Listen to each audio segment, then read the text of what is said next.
to the gentleman here. Good afternoon. Good afternoon, Presidents. Jack Parrock, SABC. My first question is on Brexit. You've come on an extraordinary day, President, to Brussels. President Tusk, you said that you have worked to convince the South African President that everything's okay in this, confirm that everything's going okay. How are you doing that? What are you saying to third-party countries? And President Ramaphosa, if you can explain whether you feel that it's going to be okay with Brexit. Are you incredibly worried about it from an economic point of view? And my second question for you, President Ramaphosa, is about what's been going on back at home. The Constitutional Review Committee has adopted the report on Section 25 of the Constitution. That is a story that's been getting headlines here in Europe, and I wondered if we could get your reaction to that. Thank you very much. You are absolutely right. This is a really exciting day, and for many reasons. And of course, London is in the center of the attention. Maybe not here in Brussels now because we have our summit, but it's obvious for me that Brexit is the most important issue today for the EU and for the rest of the world. It is not for me to comment on the latest developments in London. All I can say is that the EU is prepared for a final deal with the United Kingdom in November. We are also prepared for a no-deal scenario. But of course, we are best prepared for a no-Brexit scenario.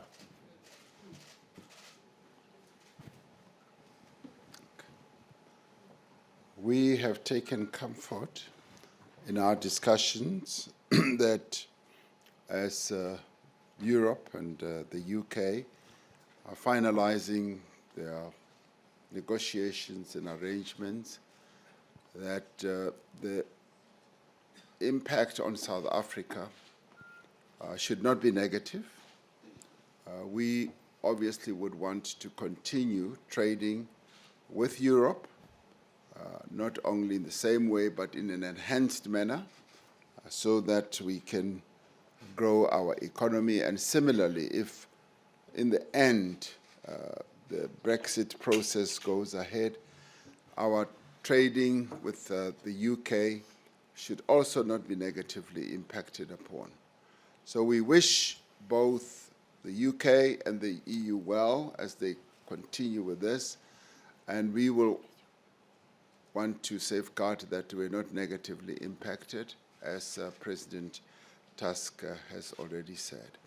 On the issue of the decision that was taken by the Constitutional Review Committee on the land issue in South Africa, we've always said that the land issue, much as it is complex, and it is complex all over the world, wherever countries deal with land, it is always a complex process.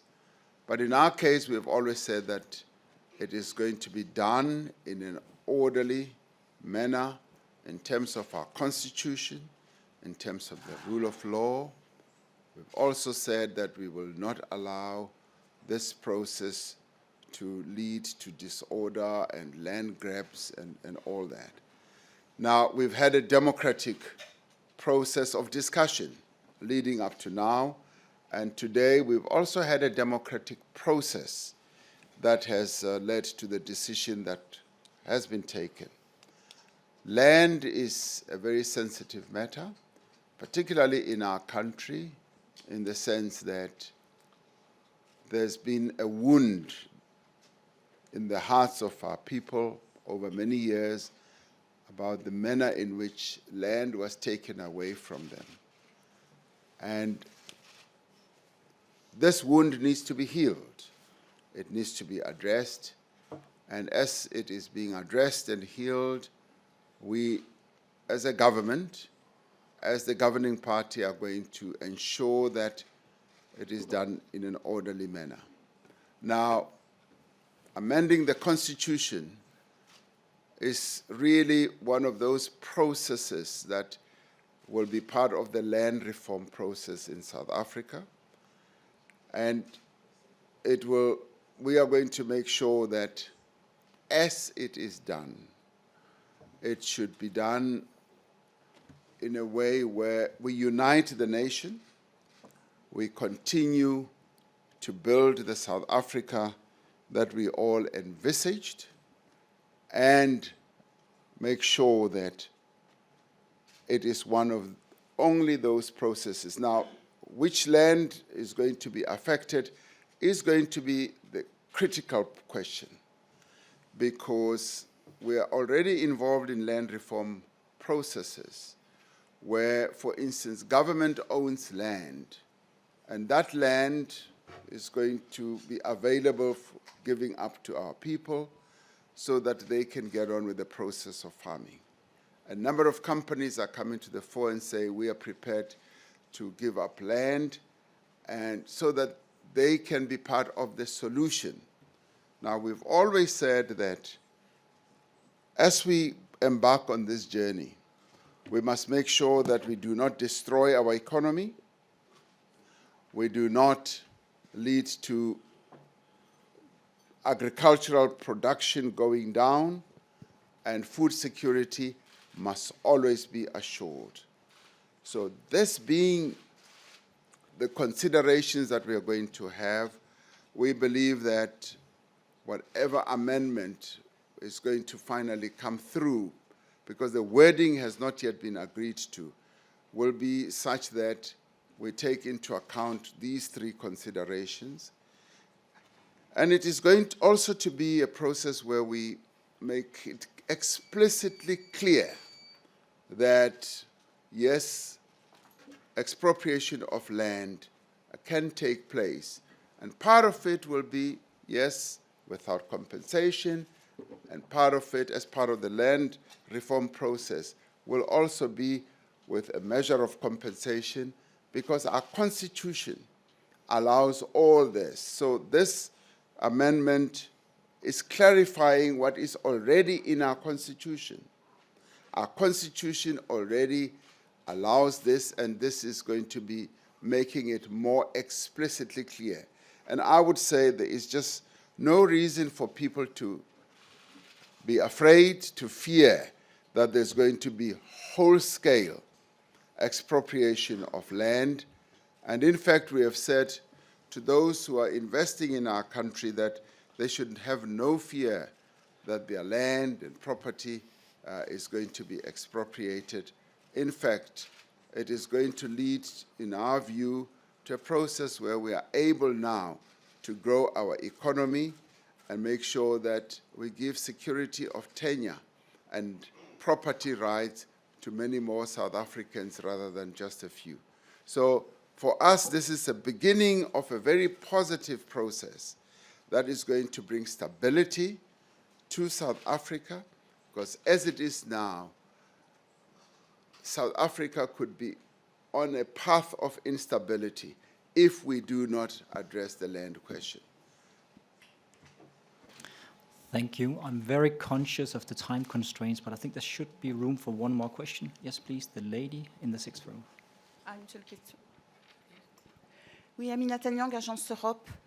Je voudrais, en fait, j'avais deux questions, mais j'aurais voulu savoir d'abord si vous aviez, à M. Ramaphosa, exprimé des inquiétudes concernant le fait qu'un nombre toujours plus grand de pays européens songent à se retirer du pacte mondial sur la migration.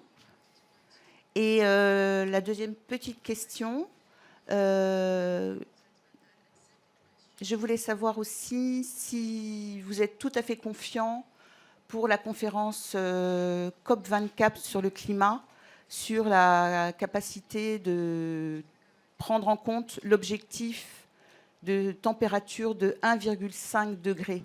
Je voudrais savoir si c'est vraiment là-dessus que vous avez concentré vos efforts, viser cet objectif de 1,5 degré. C'est une question aussi bien pour M. Ramaphosa que pour les présidents des institutions européennes. Merci. You go first. Oui, quant à votre première question, madame, oui, évidemment, nous avons évoqué tous les problèmes gravitant autour de la ratification du